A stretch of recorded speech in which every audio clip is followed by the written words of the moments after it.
chegou a hora da conversa. Hoje, meu convidado é um especialista dentro da área da medicina, da psiquiatria, Dr. Vimer Botura, que eu tive o prazer de conhecer anos atrás, quando coordenava alguns colégios, e ele gentilmente nos atendeu fazendo palestras para os pais sobre TDAH e outros transtornos. Hoje, em especial, eu convidei para conversar um pouco sobre os cansaços emocionais, todos aqueles transtornos, ou que foi destacado nesse período da pandemia. Como eu disse, o Dr. Vimer é um especialista, tem uma trajetória aí brilhante. Eu fiquei motivada a convidá-lo e estamos hoje aqui nesse pequeno bate-papo para esclarecer, orientar, mostrar caminhos, que é o objetivo maior do Vidas em Continuidade no meu canal. Doutor, muito obrigado, gratidão imensa por reservar esse espaço para conversar com a gente, viu? Boa tarde, eu que agradeço a oportunidade, é uma satisfação saber que o trabalho que eu fiz há tanto tempo em algumas escolas manteve alguns vínculos importantes como o seu, né?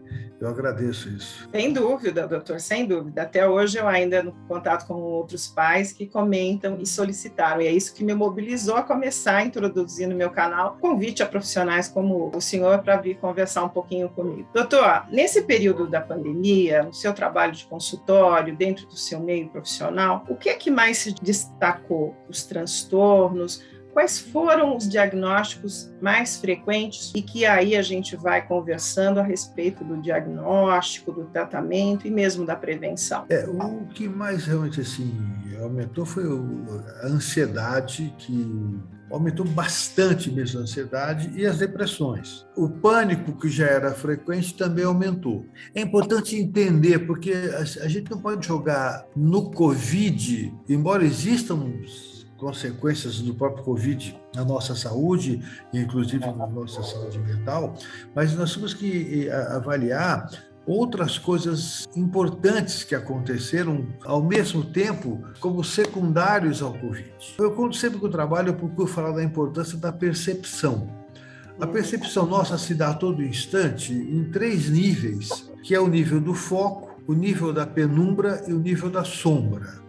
Ou seja, tem uma coisa que está no foco, o foco é o Covid, ele trouxe perdas específicas, mas ao mesmo tempo na penumbra, daquilo que não fica muito bem iluminado, e na sombra, vieram outras perdas, possivelmente mais importantes do que as próprias perdas do Covid. Ok, eu perdi pessoas queridas, perdi parceiro musical, perdi sócio de clínica, perdemos pessoas próximas, pacientes, então há perdas. Não, gera uma tristeza profunda, enquanto as famílias perdi amigos que eram amigo e a filha, então a gente perde pessoas importantes, isso já é suficiente para a gente sofrer, não é?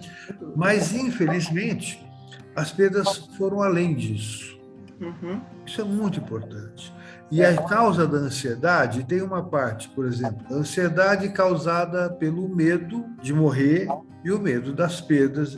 Essa é uma ansiedade inevitável, né? Porque temos o medo, não havia uma convicção de um tratamento ou de uma prevenção durante muito tempo, então o medo que isso volte, assim por diante. Esse é um fato fundamental. Mas há na sombra e na penumbra outras perdas que são fontes da ansiedade. Quais são essas perdas? A perda da credibilidade no sistema de informações. A perda de credibilidade nas instituições. Perda da credibilidade em profissionais, porque muitas pessoas foram colocadas como especialistas em Covid, embora fossem especialistas em outras coisas, não eram em Covid. E quando falavam como especialistas, as pessoas eram levadas a entender que eles eram especialistas em Covid, e não eram. Então houve muito erro, a perda da credibilidade na própria ciência, na universidade. Então houveram perdas no nosso quadro de referência que faz as pessoas ficarem perdidas e ansiosas. Então são agravos, isso que a gente precisa olhar mais profundamente. As questões da perda do Covid já foram, né? As pessoas que se foram, a gente chora, lamenta, isso de alguma forma está circunscrito. Mas as perdas da credibilidade das instituições, essas continuam. Então hoje, quando a Organização Mundial de Saúde fala de um risco mundial, de uma varíola do macaco, há uma absoluta falta de credibilidade. Quando se fala em colocar vacinas para isso, há falta de credibilidade. Então nós perdemos valores. Isso que a gente precisa refletir e trabalhar para resgatar isso o mais rápido possível. Doutor, dentro desse cenário, isso que o senhor coloca é bastante sério e real. Qual o melhor caminho, então? Quer dizer, os profissionais, como é que a gente vai procurar um profissional sério, um profissional experiente como o senhor, não um desmérito aos jovens, aqueles que estão iniciando, porque se estão também com mentores para poder aprender, mas qual que seria a melhor forma para assegurar a busca de um profissional? Porque a necessidade de fazer um diagnóstico, como o senhor mesmo falou, será que é um período só de tristeza por um luto, por uma perda, ou é permanente, né? Ou é um aceleramento mesmo da vida, o viver sempre no amanhã? E, por outro lado, a depressão, né, que às vezes vem sutil e as pessoas confundem só com uma tristeza, mas já existe uma manifestação aí mais séria. Então, qual o melhor caminho entre buscar um profissional, ou qual o melhor momento de buscar um profissional? Sobre a tristeza que você falou. A gente tem a tristeza, a gente chora, compartilha com pessoas queridas, a tristeza se dilui e às vezes, muitas vezes surgem vínculos afetivos quando se compartilha a tristeza. A tristeza não pode ser retida, a tristeza precisa ser chorada, compartilhada. Embora haja perda, chorar a tristeza não recupera a perda, mas ela não é o pior, por incrível que pareça. Porque muitas vezes quando a pessoa está triste, mas ela está revoltada, ou ela está se sentindo culpada, ou ela tem desejo de vingança porque está revoltada, essa tristeza não se resolve, ela fica aprisionada a esse sentimento. Então nós precisamos trabalhar primeiro os sentimentos de culpa, porque a tendência da maioria das pessoas é sentir culpa. Puxa, eu poderia ter feito mais por meu pai, pela minha mãe, eu poderia ter levado a isso, ter feito aquilo. Todo mundo poderia ter feito mais em qualquer circunstância, mas fez o que pôde na época, fez o que viu, fez o que foi orientado. Então nós temos, primeira coisa, ajudar as pessoas a se aliviarem dos sentimentos de culpa. Ainda mais quando é problema que é com filho, com pessoa querida, há uma tendência forte das pessoas se sentirem culpa. E, infelizmente, muitas campanhas de prevenção ao Covid usavam a culpa como mobilização. Então, tinha lá uma moça falando, não, meu pai era uma pessoa maravilhosa, e não sei o quê, e eu não sei o quê, e eu o matei porque eu não tomei cuidado. Essa manipulação por culpa não ajuda, não ajuda. Ela só causa danos e o dano contínuo, ou seja, houve a perda e agora essa pessoa se sente culpada, não se sente merecedora da felicidade e pode também se punir, até mesmo adoecendo. Então, a primeira coisa que nós vamos trabalhar é eliminar o sentimento de culpa das pessoas, principalmente a culpa quando um complexo, quer dizer, a pessoa não tem culpa, ela tem um complexo de culpa. Isso é diferente. Segundo, trabalharmos com a mudança na revolta, porque a revolta vem do tipo, fui manipulado por uma mídia, manipulado por instituições, etc. A pessoa se sente revoltada e aquilo continua aprisionando a dor da perda à pessoa. E isso pode determinar, muitas vezes, um sentimento de vingança. Então, tudo isso aprisiona. Eu vejo muitos profissionais, muitas instituições que, por questões de se antagonizar a uma pessoa ou outra, se antagonizavam a tratamentos. E isso mostrou um lado ruim das pessoas. Então, agora, voltando para a questão sua da pergunta, como procurar? Eu acredito que, mesmo os profissionais jovens, são muito bem formados, são treinados, têm condições de dar boa assistência às pessoas, desde que não sejam profissionais que obedeçam rigidamente os algoritmos. Ou seja, entra lá no manual de diagnóstico, faz 10 perguntas e fala, tá, encontrei 4 respostas aqui, portanto o diagnóstico é esse. Essa forma de fazer, ela é muito impessoal, não é específica, não valida a pessoa que busca ajuda, né? Então, essa visão de algoritmo simplificada, que faz com que qualquer um possa fazer diagnóstico, inclusive o leigo, ela é um fator limitante para a relação médico-paciente, um fator limitante para a pessoa ganhar confiança. Eu aprendi, quando eu fiz a minha primeira formação em terapia, com o Eric Berne, que o Eric Berne dizia que você precisa curar a pessoa na primeira consulta. Isso é simbólico, ninguém cura na primeira consulta, mas na primeira consulta a pessoa deve sentir que há esperança e deve sentir que há algo fazer que tem algum valor. Então, o que é importante é a gente trabalhar na relação do valor das pessoas, da validação das pessoas. Eu entendo que grande parte dos profissionais tem essa possibilidade, né? Os mais idosos talvez tenham mais experiências e os mais jovens talvez tenham mais energia. Então, não podemos selecionar por esse aspecto, mas sim selecionar pelo aspecto de humanidade, de capacidade empática, de escuta, de compreensão. Esses são os aspectos que nós vamos encontrar nos profissionais que vão mobilizar a adesão ao tratamento. É isso. Doutor, e quanto à utilização medicamentosa? Porque tem pessoas que não buscam os profissionais para uma terapia, para um diagnóstico assertivo, e por indicação, por terceiros, ou até pela busca aí pelas redes sociais, acabam se automedicando, fazendo aí uma verdadeira anarquia dentro da sua constituição neurológica. O que o senhor diria a respeito para nós? Nós temos dois aspectos importantes aí.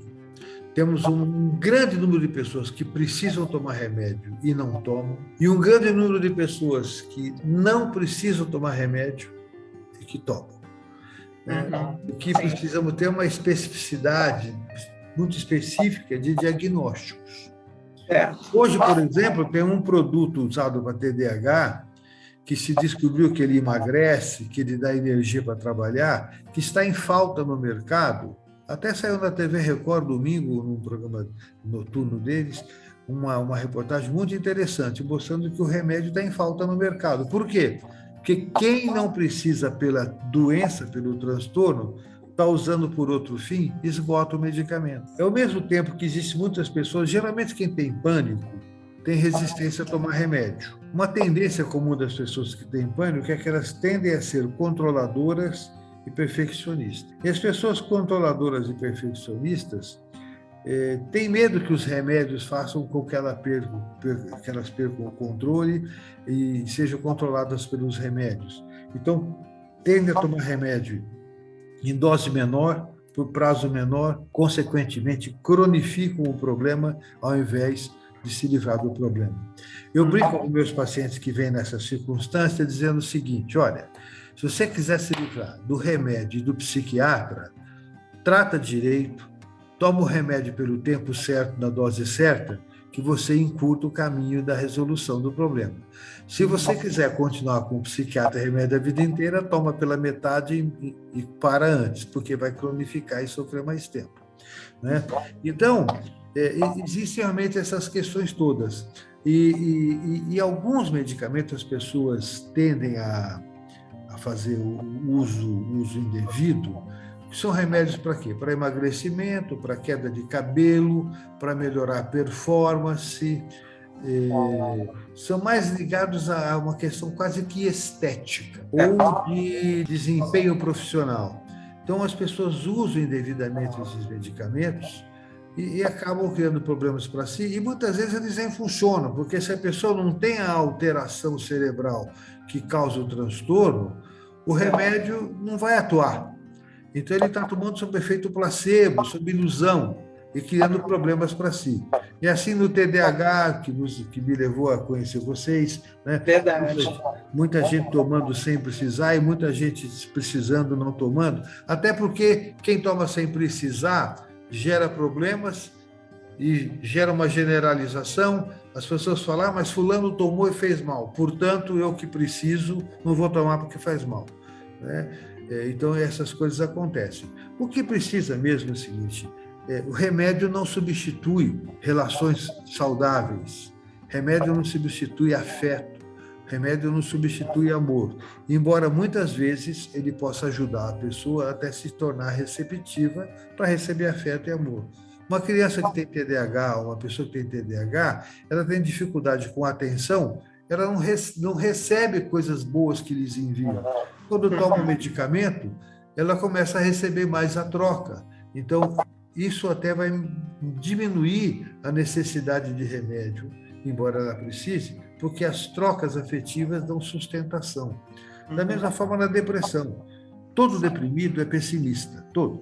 É característica da depressão o pessimismo. Então, ele acredita que não vai melhorar. E muitas vezes não toma o remédio direito, evita buscar ajuda, porque ele só vê o pior. E é preciso que ele entenda que a depressão dá o pessimismo, e às vezes quando a pessoa tem pessimismo e prepotência, pessimismo e arrogância, essa pessoa torna o tratamento muito mais difícil, porque ela não recebe a orientação, não absorve a orientação de uma forma mais fácil. Então, essas coisas existem, mas eu digo, nós profissionais temos que ter muita paciência, porque é comum eu estar dizendo para uma pessoa, não, você está deprimido e vai melhorar. Ela duvida. Eu tenho que ter paciência para mostrar para a pessoa, com calma, que a melhora vem progressivamente, aos poucos, o remédio não é imediato, o efeito é progressivo, e isso, então, aumenta a chance da pessoa aderir ao tratamento. Certo. Doutor, e aí o trabalho do médico psiquiatra junto aos psicólogos, né? É um trabalho associado e coordenado, ele sempre é importante. O primeiro passo para um diagnóstico assertivo é o médico psiquiatra. E aí, como a gente caminhar também dentro de uma esfera da web, que oferta coisas mirabolantes, a valores financeiros absurdos. Como é que a gente faz? Coisas mágicas, não é? Exato. Como eu disse, existem coisas que o mercado é comprador, né? A pessoa fala lá qualquer bobagem e as pessoas compram desesperadamente na ilusão que vai funcionar. Eu costumo dizer que as melhores coisas da vida cansam e lambuzam, custam, né? Então, se a pessoa quer uma solução mágica sem que haja um comprometimento, é como uma pessoa que chega ao médico dizendo assim, eu vim aqui, doutor, para o senhor me fazer emagrecer. Não vai emagrecer. Eu vim aqui porque eu quero emagrecer e o senhor vai me ajudar. Aí tem a chance de acertar. Então, existe um mercado comprador de produtos aí para queda de cabelo, para uma série de coisas, para emagrecer, etc. Agora, a psicologia e a psiquiatria, isso é muito importante. Até algum tempo atrás, e ainda em alguns lugares, é como se fossem antagonistas. Havia uma disputa de mercado. Os psiquiatras achavam que psicólogo era uma bobagem e os psicólogos achavam que os psiquiatras eram torturadores ou coisas parecidas. Mas a evolução, vem vindo uma grande evolução, e cada dia mais a psiquiatria e a psicologia estão se misturando, porque é isso mesmo. E outra coisa importante, a psiquiatria e a própria psicologia surgiram dos estudos dos problemas, mas a evolução do conhecimento nos faz entender hoje que nós precisamos conhecer o normal. Então, a psiquiatria hoje, a psicologia pesquisam a felicidade. Quando se partia sempre do fenômeno da doença, era uma lógica. Hoje, quando se parte da felicidade, da saúde, nós temos a fisioterapia, a fonoaudiologia, a nutrição, a psicologia, trabalhando, fazendo com que parte da saúde saia da mão do médico e vá para essas atividades, porque 95% das pessoas que procuram um pronto atendimento de saúde não tem doença, certo? Então, é o seguinte, o diagnóstico não precisa ser feito primeiro pelo psiquiatra. Um psicólogo bem formado, psicólogo consciente, ele pode perceber aquilo, olha, isso aqui está além da capacidade da psicologia de resolver. Precisa de uma ajuda. Então, o que acontece? O psiquiatra hoje a psiquiatria trabalha hoje em harmonia com a psicologia, como complementares e não como competidoras, né? Isso é um progresso nas relações humanas, né? Bom, né, doutor? Que bom. Que bom essa evolução, né? Que é verdade mesmo. Você imagina, há 30 anos atrás, se uma pessoa falasse, vou estudar psicologia, a família ia ser contra. Não tem futuro, não tem mercado, o emprego é ruim. Hoje eu atendi uma moça psicóloga que fala assim, olha, eu estou atendendo 20 pessoas por semana. Que coisa boa, né? Então, hoje os psicólogos têm clientes. As pessoas se vinculam. há tempos atrás as pessoas escondiam, hoje as pessoas falam. Tinha muito preconceito, né, doutor? Sim, ainda tem, mas é muito menos do que antes. Né? É. Muito menos do que antes. Uhum. E, doutor, numa conclusão, e a prevenção? O que a gente pode fazer para minimizar a ida à busca dos profissionais? Não desmerecendo de forma nenhuma, porque nós temos o avanço da ciência, mas o que a gente pode deixar aqui para o pessoal, né, nesse processo todo? Eu citei a pandemia, porque, assim, é como o senhor disse de início, de repente, coisas que já existiam, a ansiedade, a depressão, o pânico, mas aí eles se afloraram, né? Mas aí qual que hoje é a melhor forma para a gente, então, prevenir, para não entrar numa seara tão difícil? Que essa é a questão mais importante. Não é para fazer com que as pessoas não precisem procurar o profissional de saúde. O que você falou não antagoniza a busca dos profissionais. Não, de forma alguma. O universo de pessoas que precisa procurar ajuda é infinitamente maior do que o universo de pessoas que procuram. Temos muito a fazer. Mas o fato é o seguinte, nós temos que trabalhar em 3 níveis. O tratamento, a prevenção e a promoção da saúde. A promoção da saúde é mais importante que a própria prevenção. Né? Muito bem. Então, isso é o update, é o mais recente de conhecimento. Então, por isso que eu digo, surge agora as pesquisas sobre felicidade. Porque todos nós nascemos para viver e para ser felizes. Sim. Então, a partir do estudo das doenças, dos problemas, a ciência foi acumulando conhecimento que permite hoje saber o que é felicidade, o que é saúde. E a partir daí começa a estudar o que nos faz perder a saúde. Né? Isso é muito importante, eu vou perder a felicidade. Então, o que é a promoção da saúde? É a criação de vínculos saudáveis, é desenvolver a capacidade de escuta. E escuta é muito importante, não é eu esperar o outro acabar de ouvir. Escuta é eu pensar sobre o que o outro está falando. Eu lembro de quando eu dava aula na faculdade ainda, que um aluno falou, professor, eu dei uma aula de comunicação, e ele falou, professor, agora eu entendi o que acontece na minha casa. Quando eu estou falando, meu pai cruza os braços e diz assim, vai, acaba de falar. Não, você não me escuta, pai. Escuto sim, acaba de falar que eu estou te escutando. Aí ele acaba de falar, o pai falava, então, como eu ia dizendo, ou seja, não escutou. Ele apenas esperou o outro acabar de falar. Essa é uma sutileza fundamental. Então, se a escuta, se eu processo a informação do outro, eu estou dizendo para o outro automaticamente, você é importante, você é interessante, você é inteligente. Eu estou elogiando sem precisar elogiar. Eu estou validando a pessoa. E quando nós validamos pessoas, os hormônios que surge a ocitocina, que é o hormônio do amor, surge hoje um novo hormônio que os estudos sobre cannabis têm trazido, que é a nantadina. A nantadina, que é uma substância que também tem muito a ver com afeto, e essas substâncias se desdobram em serotonina, se desdobram em outras substâncias que vão fazer o equilíbrio emocional. Então, quando você fala aqui, cansaços emocionais, o que é o cansaço emocional? É a falta de recíprocas. E relação recíproca é aquela em que eu ouço, penso sobre o que você me diz e dou a minha informação, mesmo que eu discorde de você. Mas eu pensei sobre o que você me disse. Eu validei a tua ideia, validei a tua pessoa. Esse é um dos pontos principais da promoção da saúde, relações recíprocas.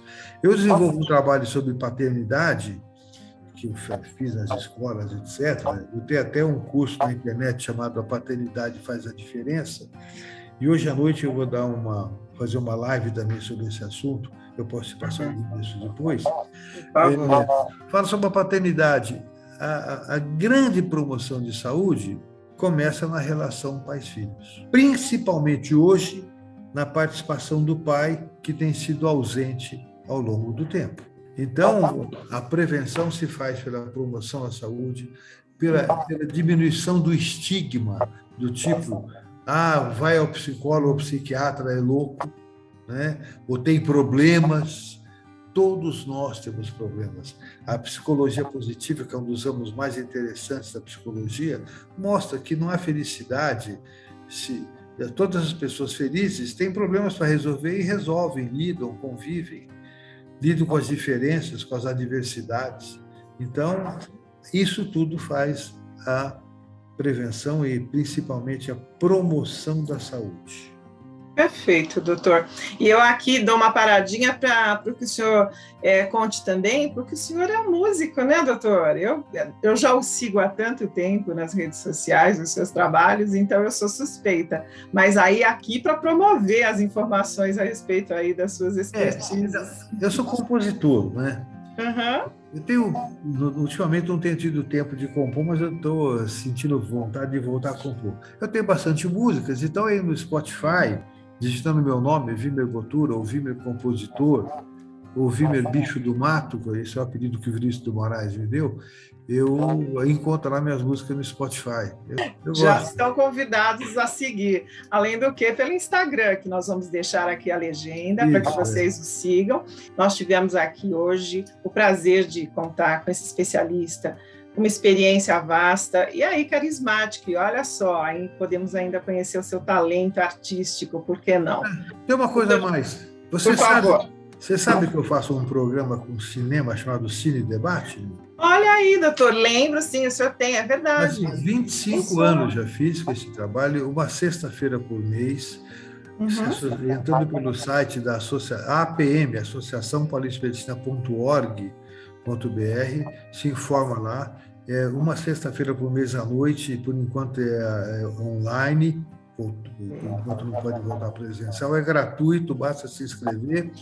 E o próximo é dia 12 de agosto. Perfeito. Que é um trabalho interessante. A gente chama 2 especialistas, tem debates maravilhosos sobre filme. Perfeito. Olha só, o grande ganho que tivemos aqui, uma conversa esclarecedora, muito expressiva, esses detalhes todos que foram passados e ainda de quebra, vamos aí no cultural, no artístico, que nesse processo de prevenção é fundamental, né, doutor? Temos que aí também nos permitir entrar em outros aspectos e não viver de uma forma tão singular, tão ditatorial, né, tão pressionante. E aí nada como a arte, como a música, como o cinema, de uma forma geral, para poder abrandar, não é? Eu tenho muito a falar sobre esses temas, mas é interessante. A arte, na verdade, a medicina é uma arte, a engenharia é uma arte, todos são arte, né? Então, a gente pode, em outro momento, se você quiser, podemos falar muito sobre esses assuntos. Vamos combinar, vai ser um prazer, e até porque as pessoas se motivem e vejam aí como a gente pode caminhar por vários segmentos, e aí edificar a nossa vida de uma forma um pouco mais branda, né, doutor? Como o senhor me disse, desafios e resoluções teremos diariamente, mas aí não podemos desistir e não podemos entregar aí para os vários transtornos emocionais que são apresentados em cada época. E é interessante, pessoal, eu conduzo as minhas terapias dentro de uma soma de teorias e experiências que tive, e eu organizo como se a minha terapia chamasse cineterapia. Como se a nossa vida fosse um romance, uma novela, e dependendo como as coisas acontecem, a gente vai ter uma vivência, um enredo e um fim nessa história. Eu cito como referência aquela peça de teatro Trair e Coçar é Só Começar, que fez um sucesso maravilhoso, foi uma grande comédia, mas ela tem uma cena, de um dado momento, que se o autor quisesse transformar numa tragédia com um crime passional por ciúme, ele poderia ter feito. Ele mexeu de tal forma as falas e as atitudes que gerou uma comédia. Isso é importante na nossa vida. O meu trabalho é esse, é ajudar as pessoas a mudarem o enredo de vida que elas vivem. E é muito interessante isso. Perfeito. Um convite duplo aqui, além de conhecer lá no Spotify, e eu vou deixar todos os créditos aqui, é imperdível. Doutor, gratidão imensa por dedicar essa conversa aí super importante comigo, depois de tantos anos, mas veja, né, o que é um bom profissional, que está aí sempre disponível, buscando o melhor para você que me acompanha, para todas as pessoas. Compartilhem lá no meu canal e teremos convidados desse calibre sempre aqui conversando comigo. Doutor, muito obrigada. E vamos ter outras oportunidades para falar da sua música e também desse trabalho com o cinema, que eu acho maravilhoso. Obrigado. Tá bom? Tchau. Obrigada, doutor. Até a próxima. Até. Muito obrigada. Tchau. E essa foi a edição de hoje. Quantas coisas interessantes, não é? Então, eu espero você no próximo vídeo. Lembre-se, eu trabalho com mentoria vocacional, sou psicopedagoga, trabalho também com você que está buscando aí uma reorganização na sua vida profissional e com as constelações sistêmicas também. Ah, sim, tem me perguntado sobre as oficinas de escrita sistêmica terapêutica. Estarão de volta em setembro e você é meu e minha convidada a participar. Quem já esteve participando, deixe aqui um comentário, por favor. E você que está aí me acompanhando, o que é que está achando dessa minha iniciativa? Deixe nos comentários. Indique também para todo o pessoal para que venham aqui se inscrever e me acompanhar. Uma gratidão imensa. Até o próximo vídeo.